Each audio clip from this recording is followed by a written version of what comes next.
Rajinikanth sir மற்றும் லோகேஷ் கனகராஜ் கூட்டணியில் உருவான கூலி படம் பார்த்தீங்கன்னா பாக்ஸ் ஆஃபீஸில் மிகப்பெரிய வெற்றியை பெற்றிருக்கு. பல்வேறு ஊடகங்கள் மற்றும் வர்த்தக வட்டாரங்களுடைய அறிக்கையின்படி படத்துடைய வசூல் குறித்து பலவிதமான தகவல் வெளியாகிட்டு இருக்கு. கூலி படம் பார்த்தீங்கன்னா தமிழ்நாட்டில் மட்டுமே முதல் நாளில் கிட்டத்தட்ட 40 கோடி வரை வசூல் பண்ணிருக்கா. இது தமிழ் சினிமா வரலாற்றில் ஒரு படத்துடைய அதிகபட்ச வசூல் அப்படின்னுமே சொல்லப்படுது. இதற்காக தமிழக ரசிகர்கள் பலருமே கூலி திரைப்படத்திற்கு வாழ்த்துக்களையுமே தெரிவிச்சிட்டு இருக்காங்க. படம் இந்திய முழுக்கவே 70 to 90 கோடி வரை வசூலாகி உள்ளதாக சொல்லப்பட்டது. இதனடுத்து பாத்தீங்கன்னா இந்த திரைப்படம் தமிழ்ல மட்டுமல்ல மற்ற அனைத்து லாங்குவேஜ்களிலுமே ரிலீஸ் ஆகிருக்கு. ஒட்டுமொத்தமாக இந்தியாவை சேர்க்கும் பொழுது இந்த வசூல் அப்படின்னு சொல்லலாம். இதனடுத்து பாத்தீங்கன்னா உலக அளவில் கூலி திரைப்படத்துடைய முதல் நாள் வசூல் மட்டுமே கிட்டத்தட்ட 150 கோடி வந்ததாக படக்குழுவை நேற்று ஒரு போஸ்டருடன் கூடிய அதிகாரப்பூர்வ அறிவிப்பை வெளியிட்டாங்க.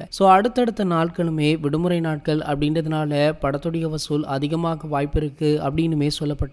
அவங்க கணித்தது போலவே தற்போது முதல் நாளை விட இரண்டாவது நாள் வசூல் அதிகமாக இருந்திருக்கான். அதன்படி பாத்தீங்கன்னா கூலி திரைப்படத்துடைய இரண்டாவது நாள் வசூலை சேர்த்து இந்த படம் இதுவரைக்குமே கிட்டத்தட்ட 330 கோடிகளுக்கு மேல வசூலாகி இருக்கான். இது ஒரு மிகப்பெரிய வசூல் சாதனையாக பார்க்கப்படுவதால சூப்பர் ஸ்டாருக்கு பலருமே வாழ்த்துக்களை தெரிவிச்சிட்டு இருக்காங்க. இது போன்ற சினிமா செய்திகளை பற்றி நீங்க உடனே தெரிஞ்சுக்க நம்ம சேனலை மறக்காம சப்ஸ்கிரைப் பண்ணிக்கோங்க.